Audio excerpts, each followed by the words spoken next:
Hi friends, welcome to Wheeline. 2024 June മാസത്തിൽ വന്നിട്ടുള്ള വളരെ പ്രധാനപ്പെട്ട കറണ്ട് അഫയേഴ്സിനെ അടിസ്ഥാനമാക്കിയുള്ള മോക്ക് ടെസ്റ്റാണ്.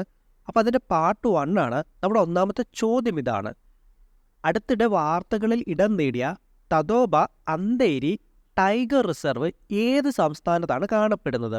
അപ്പോൾ ഈ ഒരു ടൈഗർ റിസർവ് വാർത്തകളിൽ ഇടം നേടാനുള്ള കാരണം ഈ കഴിഞ്ഞ മാസം അവിടെ കടുവയുടെ ആക്രമണങ്ങളൊക്കെ വളരെ കൂടുതലായിരുന്നു.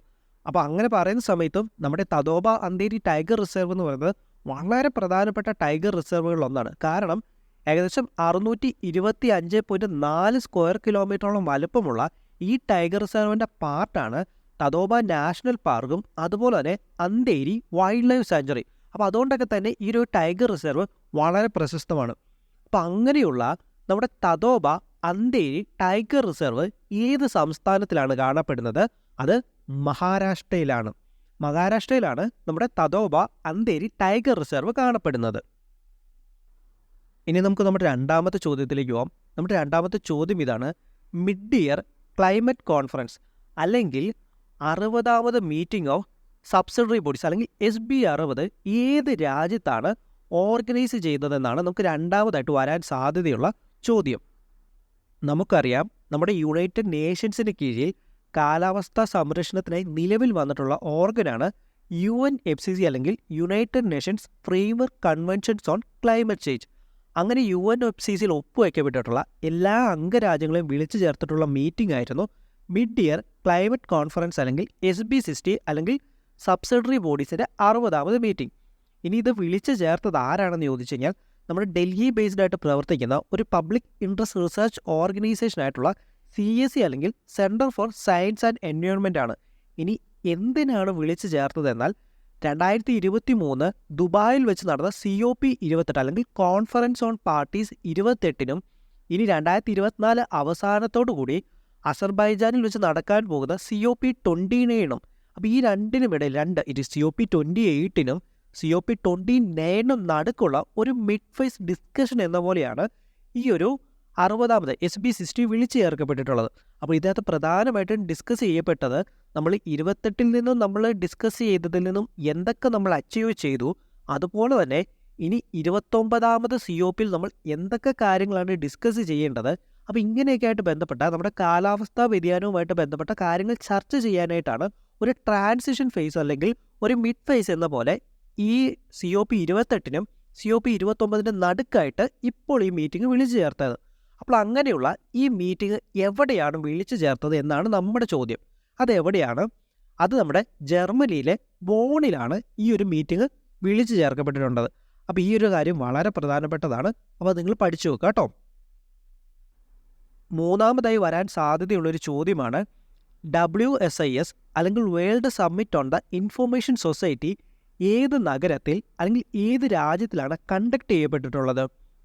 അപ്പോൾ നമുക്കറിയാം, ഇൻ്റർനാഷണൽ ടെലികമ്മ്യൂണിക്കേഷൻ യൂണിയനാണ് ഈ ഒരു മീറ്റിങ്ങിൽ ഈ ഒരു സമ്മിറ്റ് വിളിച്ചു ചേർത്തത്. അപ്പോൾ എന്തിനാണ് വിളിച്ചു ചേർത്തത് എന്നാൽ ഇൻഫർമേഷൻ ആൻഡ് കമ്മ്യൂണിക്കേഷൻ ടെക്നോളജിയുമായിട്ട് ബന്ധപ്പെട്ടിട്ടുള്ള പ്രശ്നങ്ങൾ ഡിസ്കസ് ചെയ്യാനാണ് ഈ ഒരു മീറ്റിംഗ് വിളിച്ചു ചേർക്കപ്പെട്ടിട്ടുള്ളത്. അപ്പോൾ ഈ ഒരു മീറ്റിങ്ങിൽ ഇന്ത്യ പങ്കെടുത്തിരുന്നോ? ഇന്ത്യ ഈ ഒരു മീറ്റിങ്ങിൽ പങ്കെടുത്തിട്ടുണ്ടായിരുന്നു. അപ്പോൾ അത് വളരെ പ്രധാനപ്പെട്ട ഒരു കാര്യമാണ്. അപ്പോൾ നിങ്ങൾക്ക് ഇതിനെ ബേസ് ചെയ്തിട്ട് സ്റ്റേറ്റ്മെൻ്റ് ആയിട്ട് ചോദിക്കാം. WSIS തന്നിട്ട് ഇന്ത്യ ഇതിനകത്ത് പങ്കെടുത്തോ ഇല്ലയോ എന്നൊക്കെ തരത്തിലുള്ള സ്റ്റേറ്റ്മെൻറ്റുകൾ നിങ്ങൾക്ക് തരാം. അപ്പോൾ ഇന്ത്യ ഈ ഒരു സമ്മിറ്റിനകത്ത് പങ്കെടുത്തായിരുന്നു. അങ്ങനെ നടന്ന ഈ ഒരു സമ്മിറ്റ് ഏത് രാജ്യത്ത് വെച്ചായിരുന്നു നടന്നത്? അത് സ്വിറ്റ്സർലൻഡിലെ വളരെ പ്രധാനപ്പെട്ട നഗരങ്ങളിലൊന്നായ ജനീവയിൽ വെച്ചിട്ടായിരുന്നു ഈ ഒരു സമ്മിറ്റ് നടന്നിട്ടുണ്ടായിരുന്നത്. അപ്പോൾ നമ്മുടെ ചോദ്യത്തിന് ഉത്തരമായി ഏത് സിറ്റിയിൽ വെച്ചിട്ടാണ് അല്ലെ ഏത് നഗരത്തിൽ വെച്ചിട്ടാണ് WSIS നടന്നതെന്ന് ചോദിച്ചു കഴിഞ്ഞാൽ സ്വിറ്റ്സർലൻഡിലെ വളരെ പ്രധാനപ്പെട്ട നഗരങ്ങളിലൊന്നായ ജനീവയിൽ വെച്ചിട്ടായിരുന്നു. നാലാമതായി വരാൻ സാധ്യതയുള്ളൊരു ചോദ്യം ഇതാണ്: അടുത്തിടെ പുറത്തു വന്ന state and trends of carbon pricing 2024 എന്ന റിപ്പോർട്ട് പുറത്തുവിട്ട ഏജൻസി ഏതാണെന്നാണ്. അപ്പോൾ ഈ ഒരു റിപ്പോർട്ടിനകത്ത് എടുത്തു പറയപ്പെട്ട 2 പോയിന്റ് എന്ന് പറയുന്നത് 2023 കാർബൺ പ്രൈസിംഗ് അതായത് CP റവന്യൂ എന്ന് പറയുന്നത് $100 ബില്യൺ കടന്നായിരുന്നു. അപ്പോൾ ഇതൊരു പോയിൻ്റാണ്. ഇതിനെ ബേസ് ചെയ്തും നിങ്ങൾക്ക് സ്റ്റേറ്റ്മെൻ്റ് ആയിട്ട് ചോദ്യം വരാം. അതുപോലെ തന്നെ നമ്മുടെ എമർജ് ചെയ്തു വരുന്ന രാജ്യങ്ങളായിട്ടുള്ള ബ്രസീൽ, ഇന്ത്യ തുടങ്ങിയ രാജ്യങ്ങളൊക്കെ CP ഇംപ്ലിമെൻറ്റേഷനിൽ വളരെ കാര്യമായിട്ടുള്ള മുന്നേറ്റങ്ങൾ നടത്തിയായിരുന്നു. അപ്പോൾ ഈ 2 പോയിന്റ് ഈ ഒരു റിപ്പോർട്ടിനകത്ത് എടുത്തു പറഞ്ഞിട്ടുള്ള 2 കാര്യങ്ങളാണ്. അപ്പോൾ അങ്ങനെയുള്ള ഈ ഒരു റിപ്പോർട്ട് പുറത്ത് വിട്ടിട്ടുള്ള ഏജൻസി ഏതാണ്? അത് നമ്മുടെ വേൾഡ് ബാങ്ക് ആണ്. വേൾഡ് ബാങ്ക് ആണ് state and trends of carbon pricing 2024 എന്ന് പറഞ്ഞ റിപ്പോർട്ട് പുറത്ത് വിട്ടിട്ടുള്ളത്. അപ്പോൾ ഇത് വളരെ പ്രധാനപ്പെട്ട ഒരു ചോദ്യമാണ്, നിങ്ങൾക്ക് വരാൻ സാധ്യതയുണ്ട്. അപ്പോൾ അത് പഠിച്ചു വെച്ചേക്കുക കേട്ടോ. 5-ാമതായി നമുക്ക് വരാൻ സാധ്യതയുള്ളൊരു ചോദ്യം ഇതാണ്. അടുത്തിടെ ഒരു രാജ്യം ആ രാജ്യത്തിലെ പൗരന്മാരല്ലാത്തവർക്കും അവരുടെ ആംഡ് ഫോഴ്സസിൽ ജോയിൻ ചെയ്യാനുള്ള സാഹചര്യം ഒരുക്കി കൊടുത്തു. കണ്ടീഷൻ ഇത് മാത്രമാണ്, ഈ ജോയിൻ ചെയ്യുന്ന വ്യക്തികൾ 5 ഐസ് അലയൻസിലുള്ള ഏതെങ്കിലും ഒരു രാജ്യങ്ങളിലെ പൗരന്മാരായിരിക്കണം. അപ്പോൾ അത് ഏത് രാജ്യമാണ് ഇങ്ങനെ ഒരു സാഹചര്യം ഒരുക്കി കൊടുത്തത്? താങ്കളുടെ പൗരന്മാരല്ല എങ്കിലും മറ്റ് രാജ്യങ്ങളിലെ പൗരന്മാർ അത് ഈ ഒരു കണ്ടീഷൻ സാറ്റിസ്ഫൈ ചെയ്യണം. അങ്ങനെയുള്ളവർക്ക് സ്വന്തം മിലിറ്ററിയിൽ അല്ലെ ആർമിയിൽ ജോയിൻ ചെയ്യാനുള്ള അവകാശം ഒരുക്കി കൊടുത്തത്. അപ്പോൾ ഈ ഒരു അവകാശം ഒരുക്കി കൊടുത്തത് മാത്രമല്ല ഈ ഒരു ചോദ്യത്തിലെ പ്രസക്തി എന്ന് പറയുന്നത്. എന്താണ് 5 ഐസ് അലയൻസ് എന്നുകൂടെ ഈ ഒരു ചോദ്യത്തിൽ വരുന്ന വളരെ പ്രധാനപ്പെട്ട ഒരു കാര്യമാണ്. 2-ാം ലോകമഹായുദ്ധത്തിന് ശേഷം 1946-ൽ UK-യും USA-യും ചേർന്ന് നിലവിൽ വന്നിട്ടുള്ള ഒരു എഗ്രിമെൻറ്റിനെ തുടർന്ന് നിലവിൽ വന്നിട്ടുള്ള ഒരു അലയൻസ് ആണ് 5 ഐസ് അലയൻസ്. ഇതൊരു ഇൻ്റലിജൻസ് നെറ്റ്വർക്കാണ്. അപ്പോൾ ഈ ഒരു ഇൻ്റലിജൻസ് നെറ്റ്വർക്കിലുള്ളത് 5 രാജ്യങ്ങളാണ്. ഏതൊക്കെയാണ് 5 രാജ്യങ്ങൾ എന്ന് പറയുന്നത്? യുണൈറ്റഡ് സ്റ്റേറ്റ്സ് ഉണ്ട്, UK ഉണ്ട്, കാനഡയുണ്ട്, ഓസ്ട്രേലിയ ഉണ്ട്, ന്യൂസിലൻഡ് ഉണ്ട്. അപ്പോൾ ഈ 5 രാജ്യങ്ങൾ ചേരുന്നതാണ് 5 ഐസ് അലയൻസ്. ഇത് 2-ാം ലോകമഹായുദ്ധത്തിന് ശേഷം നിലവിൽ വന്നിട്ടുള്ള ഒരു ഇൻ്റലിജൻസ് നെറ്റ്വർക്കാണ്.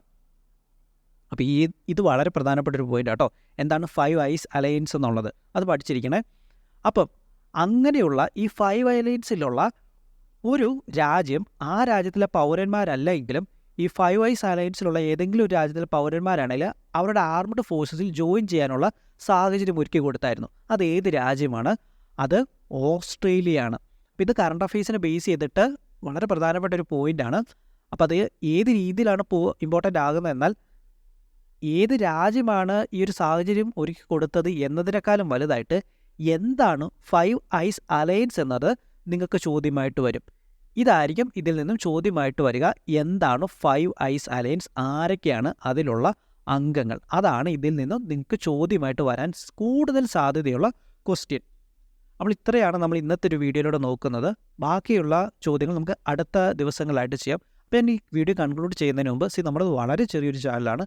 നിങ്ങളുടെയൊക്കെ സപ്പോർട്ട് ഉണ്ടെങ്കിൽ മാത്രമേ നമുക്ക് മുന്നോട്ട് പോകാനായിട്ട് സാധിക്കുകയുള്ളൂ. അതുപോലെ വീഡിയോയിൽ എന്തെങ്കിലുമൊക്കെ പോരായ്മകളുണ്ടെങ്കിൽ നിങ്ങൾ ഡെഫിനറ്റ്ലി അത് എൻ്റെ അടുത്ത് പറയുക കേട്ടോ.